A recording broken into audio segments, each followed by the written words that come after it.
Hi everyone, this is Anam. Welcome to PhD jobs and admission. So आज की इस video में मैंने रिसर्च मेथोडोलॉजी के कुछ इंपॉर्टेंट क्वेश्चंस, कुछ महत्वपूर्ण प्रश्न इस वीडियो में मैंने आपके साथ डिस्कस करा है बहुत ही सिंपल लैंग्वेज में। और जनरली जो आपके पीएचडी एंट्रेंस एग्जामिनेशन में पूछे जाते हैं वो क्वेश्चंस मैंने आज के इस वीडियो में आपके साथ डिस्कस करा है for your upcoming university of Allahabad. So मैं आपको बता दूं, यूनिवर्सिटी ऑफ इलाहाबाद जो है, इस यूनिवर्सिटी ने अपने एप्लीकेशन फॉर्म को रिलीज कर दिया है। और एप्लीकेशन फॉर्म्स को फिलअप करने के लिए मैंने लिंक भी आपके साथ डिस्क्रिप्शन बॉक्स में शेयर कर रखा है, वहां से डायरेक्टली आपके एप्लीकेशन फॉर्म को फिलअप कर सकते हो। और इस यूनिवर्सिटी पे मैंने डिटेल में वीडियो बनाया है, एग्जेम्प्टेड कैटेगरी वगैरह मैंने वहां पर बहुत अच्छे से आपको एक्सप्लेन कर रखा है, तो आप उसे जरूर देख लीजिएगा।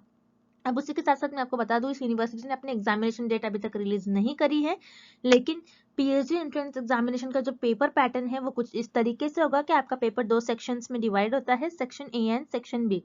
तो सेक्शन ए में आपको 25 क्वेश्चंस पूछे जाते हैं रिसर्च मेथोडोलॉजी से रिलेटेड एंड 25 क्वेश्चंस पूछे जाते हैं आपके सब्जेक्ट से रिलेटेड।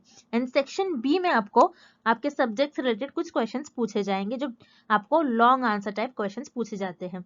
अब मैं आपको बता दूं, सेक्शन ए में जो 25 क्वेश्चंस आपसे पूछे जाते हैं रिसर्च मेथोडोलॉजी से रिलेटेड, हर एक क्वेश्चन के लिए 2 मार्क दिया जाता है। इस तरीके से आपका 50 मार्क्स का रिसर्च मेथोडोलॉजी होता है। तो मैं आपको बता दूं, रिसर्च मेथोडोलॉजी पर हमने आपको एक कंप्लीट कोर्स प्रोवाइड कर रखा है, जिसमें हम आपको रिसर्च मेथोडोलॉजी के वीडियो लेक्चर्स प्रोवाइड करेंगे। तो ये वीडियो लेक्चर्स जो है, वीडियो लेक्चर्स हमने हिंदी में भी बनाया रखा है as well as in English. तो वीडियो लेक्चर्स हम आपको theory video lectures as well as MCQs video lectures भी हम आपको प्रोवाइड करेंगे। देन नोट्स में हमने इंपॉर्टेंट पॉइंट को हाईलाइट कर रखा है। और याद रखिएगा, नोट्स में हमने जब आपको इंटरव्यू में क्वेश्चंस पूछे जाते हैं आपके सिनॉप्सिस से रिलेटेड या फिर आपको रिसर्च मेथोडोलॉजी की बेसिक नॉलेज होनी चाहिए, सो उस नॉलेज को हमने नोट्स में कवर कर रखा है। याद रखिए, इंटरव्यू के लिए आपके नोट्स ये बहुत हेल्पफुल होने वाले हैं, बहुत सिंपल लैंग्वेज में नोट्स है। And finally 1000+ practice MCQs PDF, और उसी के साथ साथ हम आपको मॉक टेस्ट भी प्रोवाइड करते हैं। तो अगर आप इतना भी रिसर्च मेथोडोलॉजी का प्रिपरेशन करते हो हमारे इस कंटेंट से, मैं आपको गारंटी देती हूँ आपका इजीली सिलेक्शन होने वाला है यूनिवर्सिटी ऑफ इलाहाबाद में। तो आपको जल्द से जल्द आपकी प्रिपरेशन स्टार्ट करनी है। तो हमारे इस कोर्स को परचेस करने के लिए स्क्रीन पर जो आपको नंबर नजर आ रहा है, इस नंबर पर आपको हमें व्हाट्सएप के थ्रू कॉन्टैक्ट करना है। नॉर्मल कॉल इस नंबर पर नहीं लगेगा, याद रखिएगा, आपको व्हाट्सएप के थ्रू ही हमें कॉन्टैक्ट करना है। और आप हमारे ऐप के थ्रू भी स्टडी मटेरियल को एक्सेस कर सकते हो। सो ऐप को एक्सेस करने के लिंक मैंने आपके साथ डिस्क्रिप्शन बॉक्स में प्रोवाइड कर रखी है, वहां से आप डायरेक्टली हमारे ऐप के थ्रू स्टडी मटेरियल को एक्सेस कर सकते हो। So that's it, and let's begin with the video. Research methodology के कंटेंट में हम आपको full syllabus video lectures, full syllabus notes, mock test and 1000+ MCQs PDF provide करेंगे in both the language, Hindi as well as in English. So हम आपको guarantee देते हैं, अगर आप हमारा ये जो रिसर्च मेथोडोलॉजी का कंटेंट फॉलो करते हो, तो आपको कई और से रिसर्च मेथोडोलॉजी की प्रिपरेशन करने की जरूरत नहीं पड़ेगी। और रिसर्च मेथोडोलॉजी की सारी गारंटी हमारी होगी, हम आपको रिसर्च मेथोडोलॉजी के लिए प्रिपेयर करवाएंगे। और मैं आपको ये भी बताना चाहती हूँ कि आपको रिसर्च मेथोडोलॉजी को हमारे कोर्स के थ्रू कैसे प्रिपेयर करना है, कि हमारे जो नोट्स है और मॉक टेस्ट है उसको आप 1 वीक में कवर कर लीजिए। और ये जो 1000+ एमसीक्यूज पीडीएफ है, ये आप आपके एग्जाम के एक दिन पहले और इवन आप आपके एग्जाम के 2 to 3 आवर्स पहले भी अगर आप इसको एक बार रीड कर चले जाते हो, तो ये आपका रिवीजन का काम आ जाएगा। सो 1000+ एमसीक्यूज पीडीएफ में हमने रिसर्च मेथोडोलॉजी के सारे इंपॉर्टेंट क्वेश्चंस कवर करे हैं। और हम आपको गारंटी देते हैं, इसी पीडीएफ से आपको एग्जाम में 10 to 12 क्वेश्चंस डायरेक्टली पूछे जाएंगे। और कई स्टूडेंट्स का हमारा फीडबैक भी है कि उनको उनके पीएचडी एंट्रेंस एग्जाम में इसी पीडीएफ से 10 to 15 क्वेश्चंस डायरेक्टली पूछे गए थे।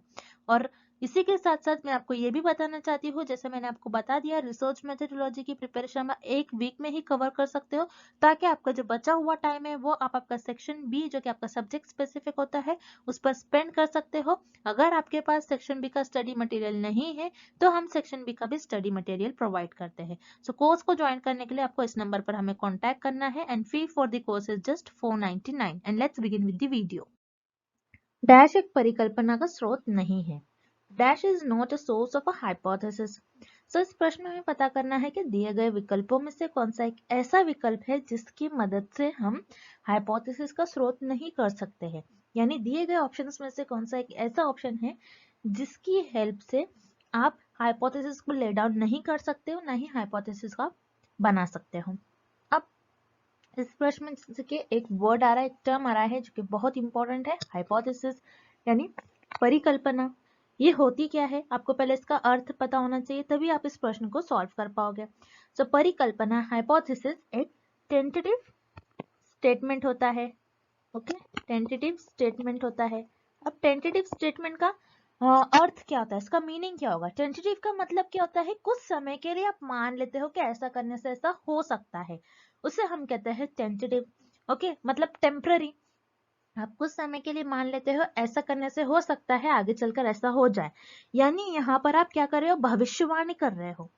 आप आपकी रिसर्च में कुछ चीजों पर भविष्यवाणी करते हो और उसी भविष्यवाणी को आप आपके शोध में आगे चलकर डिफरेंट डिफरेंट मेथड्स के थ्रू, डिफरेंट डिफरेंट प्रकार के थ्रू, डिफरेंट डिफरेंट प्रकार की शोध के थ्रू आप उस भविष्यवाणी को आपके उसका परीक्षण करते हो। यानी आप आपकी परिकल्पना का बेसिकली उसका परीक्षण करते हो, आपकी हाइपोथेसिस को टेस्ट करते हैं आपके रिसर्च में। सो इसी को हम कहते हैं हाइपोथेसिस। तो एक बार मैं फिर से रिपीट कर रही हूँ, परिकल्पना यानी हाइपोथेसिस ये होती है एक टेंटेटिव स्टेटमेंट, एक टेम्पररी स्टेटमेंट, कुछ समय के लिए आप मान लेते हो, आपकी जो भविष्यवाणी आप करते हो उसी का आप आपकी शोध में परीक्षण करते हो, उसे क्या हम कहते हैं, परिकल्पना और हाइपोथेसिस। अब इस प्रश्न में पूछा जा रहा है कि दिए गए विकल्प में से कौन सा एक ऐसा विकल्प है जिसकी हेल्प से आप परिकल्पना का स्रोत नहीं कर सकते हो, यानी हाइपोथेसिस ले डाउन नहीं कर सकते। सो वन बाय वन हम सारे विकल्प देख लेंगे, सारे ऑप्शंस देख लेंगे। सो यहाँ पर आपको ऑप्शन ए दिया गया है इंट्यूशन यानी सहज बोध। इंट्यूशन का मतलब क्या होता है कि आपको किसी चीज के बारे में अंडरस्टैंडिंग हो जाना विदाउट एनी प्रूफ। किसी चीज का आपके पास प्रूफ नहीं है लेकिन आपको वो सारी चीजें समझ में आ जा रही है, उसे हम कहते हैं इंट्यूशन। इंट्यूशन जिसे हम सिक्स सेंस भी कहते हैं। ओके, इंट्यूशन क्या होता है कि आपको किसी फेनोमेना के, किसी टॉपिक के बारे में आपको अंडरस्टैंडिंग हो जाती है बहुत जल्दी से, लेकिन आप उसको प्रूफ नहीं कर पाते, उसका कोई प्रूफ नहीं होता है, विदाउट एनी प्रूफ आप उसे अंडरस्टैंड कर पाते हो, उसी को हम कहते हैं इंट्यूशन, यानी आप अंडरस्टैंड कर पा रहे हो। तो यस, हाइपोथेसिस भी वही तो करती है, आपको जो अंडरस्टैंडिंग होती है उसी के बेसिस पर आप एक स्टेटमेंट देते हो और उसी स्टेटमेंट को आप प्रूफ करते हो। आपको हाइपोथेसिस ऐसी चीजों पर करनी चाहिए जो कि पहले से आपको प्रूफ नहीं हो। जो चीज प्रूफ नहीं होती उसी को तो हम टेस्ट करेंगे हमारे रिसर्च में। ओके, सो इंट्यूशन के हेल्प से, इंट्यूशन ये एक सोर्स है जिसके हेल्प से आप आपकी हाइपोथेसिस ले डाउन कर सकते हो। सो यहाँ पर आपका विकल्प ए सही हो जाएगा, इस प्रश्न का सही उत्तर हो जाएगा। उसी तरीके से विकल्प बी नॉलेज, जिसे हम कहते हैं ज्ञान। अब नॉलेज क्या होता है, अब जैसे कि मान लीजिए आप किसी चीज के एक्सपर्ट्स है, आप कोई हार्ट स्पेशलिस्ट है, सो आपको सारी इंफॉर्मेशन पता होती है कि हार्ट के बारे में, हार्ट डिसीज कैसे होती है, चेस्ट में पेन होने की वजह से, ब्लड लेवल की वजह से, कोलेस्ट्रॉल लेवल की वजह से हो सकता है हार्ट डिसीज हो रही हो। सो आपको यहाँ पर थोड़ा बहुत नॉलेज होता है। सो आपको जो भी ज्ञान होता है, आपको जो भी नॉलेज होता है, आपको एक पर्टिकुलर फेनोमेना के बारे में आपको जो भी आपको समझ होती है, उसके बारे में आपको नॉलेज होती है बहुत सारी चीजों के बारे में, तभी आप हाइपोथेसिस ले डाउन कर सकते हो। सो नॉलेज एक ऐसा सोर्स है, यानी ज्ञान एक ऐसा स्रोत है जिसकी हेल्प से आप परिकल्पना को ले डाउन कर सकते हो और परिकल्पना का आप स्रोत कर सकते हो। तो यहाँ पर नॉलेज बहुत इंपॉर्टेंट रोल प्ले करता है हाइपोथेसिस को ले डाउन करने में। देन हम डायरेक्टली ऑप्शन डी देखेंगे, थ्योरी। थ्योरी यानी सिद्धांत। अब थ्योरी क्या होती है, याद रखिएगा, जब भी थ्योरी वर्ड आता है उसका मतलब होता है कि उसमें कोई ना कोई चीज ऐसी होती है कि कॉन्सेप्ट यूज करा जाता है, वो थ्योरी ऑलरेडी प्रूव्ड होती है। ओके, तो थ्योरी जो होती है आप उसका यूज कर सकते हो। ओके, जैसे मान लीजिए किसी रिसर्चर ने, पुराने रिसर्चर ने किसी चीज पर थ्योरी डेवलप कर दी। ओके, वो थ्योरी का आप यूज करोगे आगे फर्दर रिसर्च करने के लिए, उस थ्योरी का आप यूज करोगे हाइपोथेसिस ले डाउन करने के लिए। मान लीजिए आगे और कुछ टॉपिक पर आप रिसर्च कर रहे हो, कोई दूसरा टॉपिक है उस पर आप रिसर्च कर रहे हो, तो आप क्या करोगे, उसी थ्योरी का, जो पुराने रिसर्चर ने थ्योरी डेवलप करी उसी थ्योरी का यूज कर कर आप हाइपोथेसिस ले डाउन करोगे। तो यहाँ पर थ्योरी भी एक ऐसा सोर्स है, सिद्धांत भी एक ऐसा स्रोत है जिसके हेल्प से, एक ऐसा सोर्स है जिसकी हेल्प से आप परिकल्पना को ले डाउन कर सकते हो, हाइपोथेसिस को बना सकते हो। लेकिन यहाँ पर आपको जो ऑप्शन सी दिया गया है ऊर्जा यानी एनर्जी, आप में जितनी एनर्जी होंगी उतनी अच्छी आप हाइपोथेसिस ले डाउन कर सकते हो, ऐसा हम कह सकते हैं कि नहीं। एनर्जी ये कोई टर्म नहीं होता, ये एक कोई सोर्स नहीं होगा जिसकी हेल्प से आप हाइपोथेसिस ले डाउन करेगा। तो यहाँ पर आपका एनर्जी इस प्रश्न का आपका सही उत्तर हो जाएगा। ओके, लेकिन इंट्यूशन, नॉलेज और थियोरी यानी सहज बोध, ज्ञान और सिद्धांत, एक ये तीनों भी एक ऐसे सोर्स है जिसकी हेल्प से आप हाइपोथेसिस ले डाउन कर सकते हो।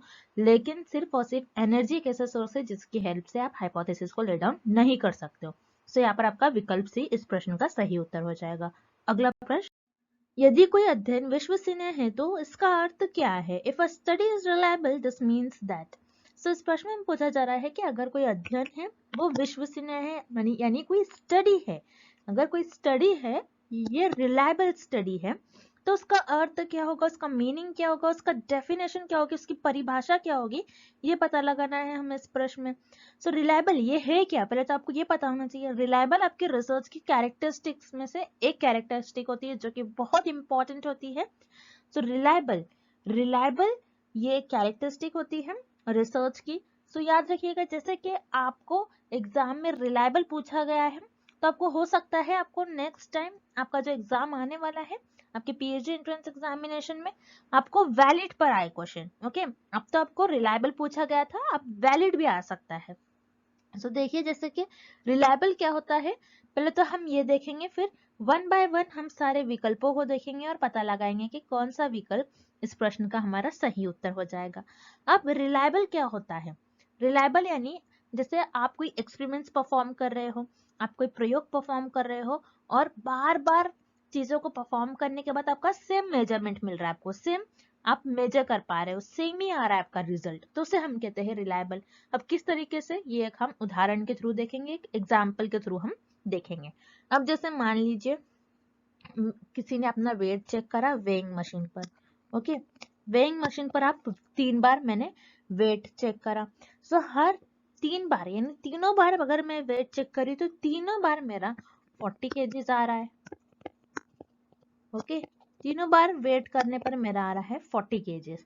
यानी मैं हर बार अगर वेट करूं और मेरा हर बार वेट सेम ही आए, ऐसा नहीं हो रहा है कि पहले केस में मेरा 40 आ रहा है, दूसरे में 50, देन तीसरे में 60।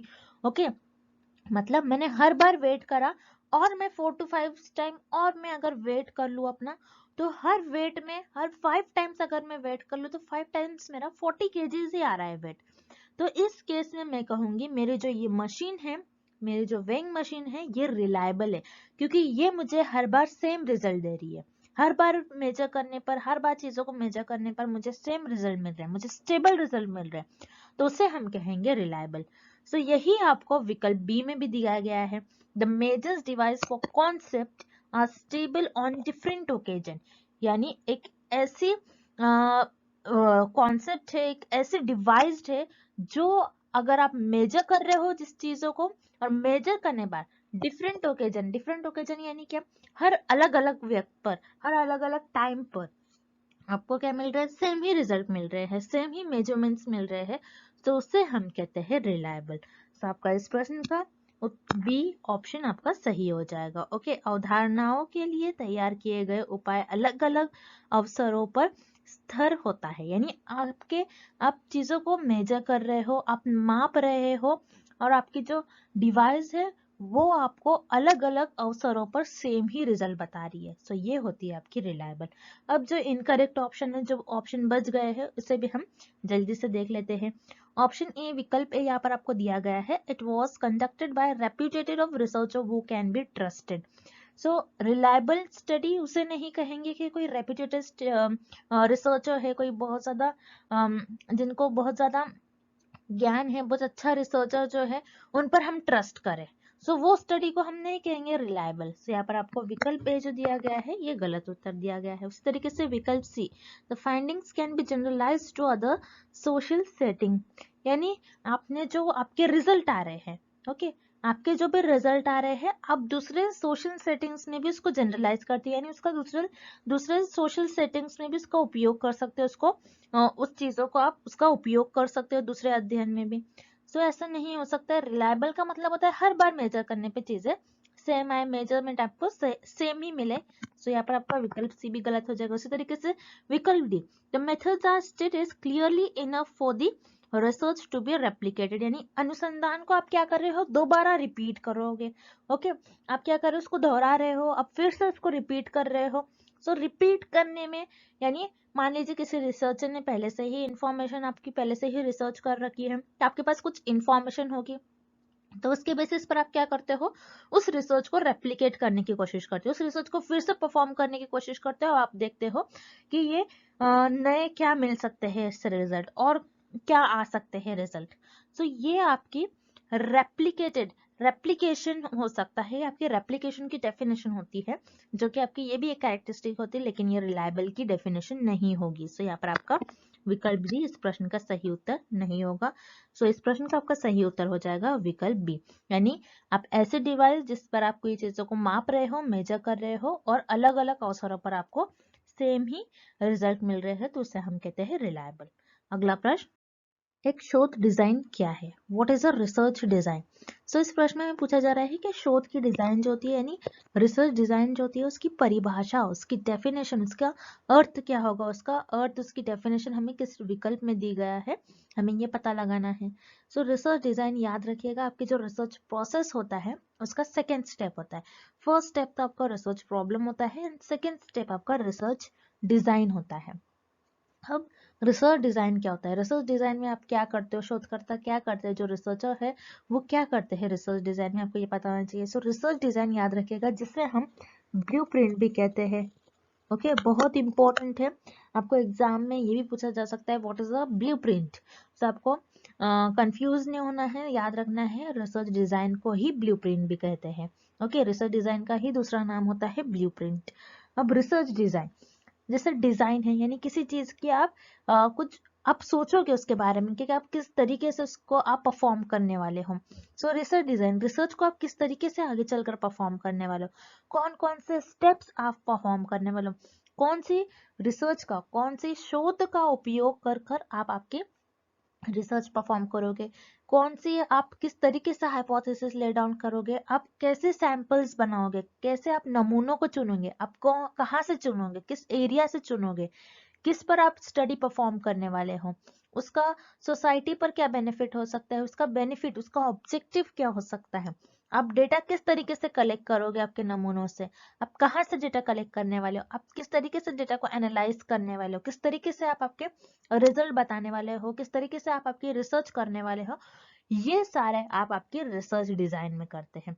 यानी रिसर्च डिजाइन में आप प्लानिंग करते हैं। ब्लूप्रिंट का भी मतलब होता है प्लानिंग। प्लानिंग, आप जैसे किसी चीज को आप परफॉर्म करने वाले हो, उसके पहले आप क्या कर लेते हो, प्लानिंग कर लेते हो।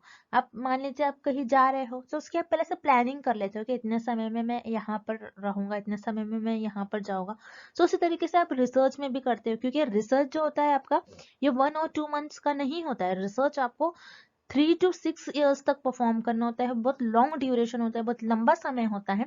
तो लंबे समय जो होता है, उसके लिए जो रिसर्चर होते हैं वो प्लानिंग करते हैं, वो पहले से ही सोच लेते हैं कि किस तरीके से हम डेटा कलेक्ट करने वाले हैं, कौन सा मेथड यूज करने वाले हैं, कौन सा टाइप ऑफ रिसर्च यूज करने वाले हैं, कौन से प्रकार की शोध यूज करने वाले हैं, कैसे जो डेटा होता है उसका विश्लेषण कैसे करेंगे, डेटा को किस तरीके से एकत्र करेंगे, ये सारी चीजें आप रिसर्चर अपने शोध डिजाइन में पहले से ही बता देते हैं। सो याद रखिएगा, रिसर्च डिजाइन की डेफिनेशन होती है a framework for every stage of collection and analysis of data, यानी हर एक स्टेज में आप किस तरीके से काम करने वाले हो, उसका फ्रेमवर्क, उसका ढांचा बना लेते हो। ओके, यानी डेटा का संग्रहण और विश्लेषण के हर चरण के लिए एक रूपरेखा। ओके, आप पहले से एक बना लेते हो रूपरेखा कि आप किस तरीके से डेटा का विश्लेषण करोगे, हर एक स्टेज में, हर एक चरण में आप उसका किस तरीके से डेटा को एकत्र करोगे, किस तरीके से विश्लेषण करोगे उसका, ये सारा आप आपके रिसर्च डिजाइन में, शोध डिजाइन में बता देते। तो ये हो गई आपकी सही डेफिनेशन, करेक्ट डेफिनेशन आपके रिसर्च डिजाइन की, यानी शोध डिजाइन की। अब जो बच गए हैं विकल्प, उन्हें भी हम एक बार देख लेते हैं। विकल्प ए, a way of conducting research that is not grounded in theory, यानी अनुसंधान करने का एक तरीका जो संदर्भ पर आधारित नहीं होता है। यहाँ पर बता रहा है कि रिसर्च डिजाइन एक ऐसा वे होता है जिसमें आप रिसर्च कंडक्ट करते हो जो कि ग्राउंडेड थियोरी नहीं होता है। ग्राउंडेड इन थियोरी यानी क्या होता है, जैसे ग्राउंडेड थियोरी क्या होता है कि आप डेटा कलेक्ट कर लेते हो, आपके पास डेटा कलेक्ट कर लेते हो आप पहले, देन उस डेटा को एनालाइज कर आप थ्योरी डेवलप करते हो, उसे हम कहते हैं ग्राउंडेड इन थ्योरी। तो यहाँ पर रिसर्च डिजाइन का ये मतलब नहीं होता है, रिसर्च डिजाइन का मतलब होता है प्लानिंग करना। तो यहाँ पर आपका जो विकल्प ए है, अनुसंधान करने का एक तरीका जो सिद्धांत पर आधारित नहीं है, ये गलत हो जाएगा। उसी तरीके से विकल्प बी, choice between using qualitative and quantitative methods, यानी आप क्या कर रहे हो, आप चॉइस कर रहे हो, आप चुन रहे हो कि आप कौन सा मेथड उपयोग करोगे, आप कौन से मेथड का, आप कौन से तरीकों का उपयोग करोगे, क्या आप गुणात्मक तरीके का उपयोग करोगे या फिर मात्रात्मक तरीकों का उपयोग करोगे आपके रिसर्च में। तो उसे हम रिसर्च डिजाइन कहते हैं कि नहीं। से यहाँ पर आपका विकल्प बी भी गलत उत्तर हो जाएगा। उसी तरीके से विकल्प C, the style in which you represent your research findings, for example a graph, यानी वो शैली जिसमें आप अपने शोध के निष्कर्ष प्रस्तुत करते हैं, उदाहरण के लिए एक ग्राफ। यानी यहाँ पर आपको बताया गया है कि जैसे आपने रिसर्च परफॉर्म कर ली, उसके बाद आपको जो रिजल्ट मिलते हैं आप उसको एक वे में प्रेजेंट करते हो, या तो आप ग्राफ में प्रेजेंट करते हो या तो आप टेबल में प्रेजेंट करते हो। जैसे फॉर एग्जांपल हमें यहाँ पर ग्राफ दिया गया है, ओके। सो आपके जो रिसर्च के जो भी आपके परीक्षण आ रहे हैं, जो भी आपके रिसर्च के आपके फाइंडिंग्स आ रहे हैं, जो भी आपके रिजल्ट आ रहे हैं, उसको आप क्या कर रहे हो, एक कोई भी एक ग्राफिकल फॉर्म में रिप्रेजेंट कर, जैसे आपने ग्राफ में रिप्रेजेंट किया। सो इससे हम कहेंगे कि रिसर्च डिजाइन नहीं, रिसर्च डिजाइन तो एक फ्रेमवर्क को कहते हैं जिसमें आप एवरी स्टेज में जो डेटा कलेक्ट करने वाले हो, किस तरीके से डेटा को एकत्र करने वाले हो, किस तरीके से उसका विश्लेषण करने वाले हो, ये सारी चीजें आप आपके रिसर्च डिजाइन में बताते हो। तो इस प्रश्न का आपका सही उत्तर हो जाएगा विकल्प डी। अगला प्रश्न, डेटा को नोट्स, रिकॉर्डिंग और वीडियो टेप के रूप में दर्शाया गया है। Data are represented in the form of notes, recordings and video tapes in। इस प्रश्न में हमें ये फाइंड आउट करना है, ये पता लगाना है कि डेटा को नोट्स, रिकॉर्डिंग और वीडियो टेप के रूप में दर्शाया गया है, तो वो कौन सी रिसर्च का, कौन सी अनुसंधान का एग्जाम्पल होगा। अब आपको याद रखना है, आपके जो दो रिसर्च मेनली जो होती है, जैसे क्वालिटेटिव एंड क्वांटिटेटिव, मतलब गुणात्मक एंड मात्रात्मक। तो गुणात्मक अनुसंधान में आपके पास जो भी डेटा होगा वो नोट्स, रिकॉर्डिंग और वीडियो टेप के रूप में होगा। सो यहाँ पर आपका विकल्प ए करेक्ट हो जाएगा। देन विकल्प बी, मतलब ऑप्शन बी आपको गिवन है मात्रात्मक अनुसंधान। मात्रात्मक अनुसंधान, जैसे आपको नाम देखकर ही इसका अर्थ पता लग रहा होगा। मात्रात्मक जिसे हम क्वांटिटेटिव कहते हैं, जो नंबर्स को दर्शाता है। सो मात्रात्मक अनुसंधान में हमारे पास जो भी डेटा होता है ये नंबर्स के रूप में होता है। सो मात्रात्मक अनुसंधान में हमारे पास जो डेटा होगा वो नंबर्स के रूप में होगा, जैसे किसी की उम्र, किसी के हाइट, किसी की ऊंचाई, किसी का वजन। सो ये आपका मात्रात्मक अनुसंधान के एग्जाम्पल्स हो गए। सो यहाँ पर जो आपका विकल्प बी है ये गलत हो जाएगा। देन विकल्प सी आपको गिवन है एक्सपेरिमेंटल रिसर्च, जिसे हम प्रायोगिक अनुसंधान कहते हैं। सो प्रायोगिक अनुसंधान ऐसी अनुसंधान होती है जिसमें बेसिकली आपके पास जो डेटा होता है, इसमें भी आपके पास जो डेटा होगा वो नंबर के रूप में होता है। और एक्सपेरिमेंटल रिसर्च में और प्रायोगिक अनुसंधान में आप मेनली आप जो वेरिएबल्स होते हैं, जो चर होते हैं, उनके बीच में कैसा संबंध है उसको पता लगाते हो, मतलब कॉज एंड इफेक्ट रिलेशनशिप आप फाइंड आउट करते हो। सो एक्सपेरिमेंटल रिसर्च मतलब प्रायोगिक अनुसंधान में भी आपके पास जो डेटा होता है ये नंबर्स के रूप में होता है। सो यहाँ पर आपका जो ऑप्शन सी, जो विकल्प सी है, ये भी इनकरेक्ट हो जाएगा। सो आपके पास ऐसा डेटा जो नोट्स, रिकॉर्डिंग और वीडियो टेप के रूप में दर्शाया गया है, तो ये आपका गुणात्मक अनुसंधान में एग्जाम्पल होगा, मतलब क्वालिटेटिव रिसर्च का एग्जाम्पल होगा। तो यहाँ पर आपका जो करेक्ट ऑप्शन हो जाएगा, करेक्ट विकल्प हो जाएगा, वो है आपका ऑप्शन ए और विकल्प ए। अगला प्रश्न, उचित सैंपलिंग के लिए निम्नलिखित में से कौन सा अप टू डेट, पूर्ण और वैन्य होने चाहिए। Which of the following should be up to date, complete and affordable for proper sampling? So इस प्रश्न में पूछा जा रहा है कौन सा ऐसा विकल्प है जिसमें हमें कंप्लीट इंफॉर्मेशन मिलती है हमारे सैम्पलिंग के लिए, जिसको हम हमारे सैंपल के लिए चुन लेते हैं। ऐसे ऐसे व्यक्ति जिनको हम हमारे सैंपल के लिए चुन लेते हैं, उनके बारे में complete detail, up to date detail जो होती है वो सारी डिटेल होनी चाहिए। सो वो कौन सा एक ऐसा ऑप्शन है जिसमें ये सारी चीजें मौजूद होती है, सारी चीजें प्रेजेंट होती है। सो याद रखिएगा वो होती है आपकी सैम्पलिंग फ्रेम।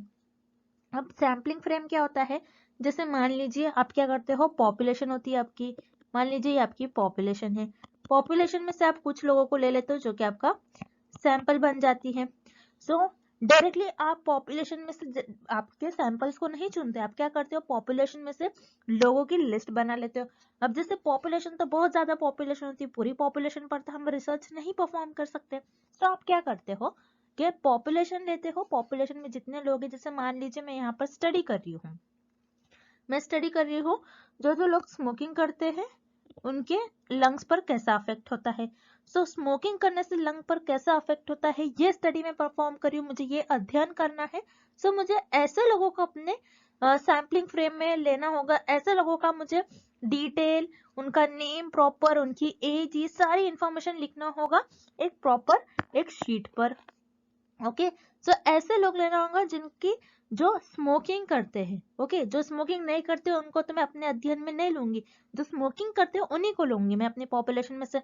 एक लिस्ट बनाकर उन सारों का नाम लिखूंगी, उनकी डिटेल हो जाएगी, उनकी एज हो सकती है, कोई भी डिटेल जिस पर आप स्टडी कर रहे हो। तो आप पूरी एक शीट में डिटेल लिख लेते हो, एक लिस्ट बना लेते हो आप, जिसमें आपकी जो पॉपुलेशन में जो जो व्यक्ति पर आप रिसर्च करने वाले हो उनकी एक लिस्ट बना लेते हो। सो उसे हम कहते हैं सैम्पलिंग फ्रेम, इसे हम कहते हैं सैम्पलिंग फ्रेम। अब इस लिस्ट में क्या होता है, सारे लोगों का आप नाम, उनकी इंफॉर्मेशन, आपको जो जो चाहिए होता है आप प्रॉपर इस लिस्ट में उनकी इंफॉर्मेशन लिख लेते हो। हर एक सैंपल के, हर एक पर्सन की आप सारी इंफॉर्मेशन लिख लेते हो। अब सैंपल आप यहाँ से चूज करते हो, आप रैंडमली यहाँ से जो भी टेक्निक आप यूज करोगे, जैसे आप स्ट्रैटिफाइड सैंपलिंग ले रहे हो, किसी भी तरह की, किसी भी टाइप की सैंपलिंग के लिए आप क्या करते हो, इस लिस्ट में से अपने सैंपल चुन लेते हो, इस लिस्ट में से सारे व्यक्ति को चुन लेते हो और जो कि आपका सैंपल बन जाता है। सो इस तरीके से आप सैंपलिंग फ्रेम बनाते हो और यहाँ से आप प्रॉपर अपने सैंपल्स को यानी अपने नमूनों को चुन लेते हो जिस पर आपको रिसर्च परफॉर्म करनी है, जिस पर आपको शोध परफॉर्म करनी है। सो याद रखिए यहाँ पर हमें क्या पूछ रहा है प्रश्न में, आपको वो भी देखना होगा। Up to date information, complete और अफोर्डेबल जो होता है सैंपलिंग के लिए, तो वो होता है आपका सैंपलिंग फ्रेम। याद रखिएगा, बहुत इंपॉर्टेंट है। सैंपलिंग फ्रेम पर एग्जाम में जनरली क्वेश्चन पूछे ही जाते हैं। अब यहाँ पर जो रिमेनिंग ऑप्शन है, जो बच गए ऑप्शन, उन्हें भी हम एक एक बारी देख लेते हैं। सैम्पलिंग टेक्निक, जिसे हम कहते हैं नमूना तकनीक।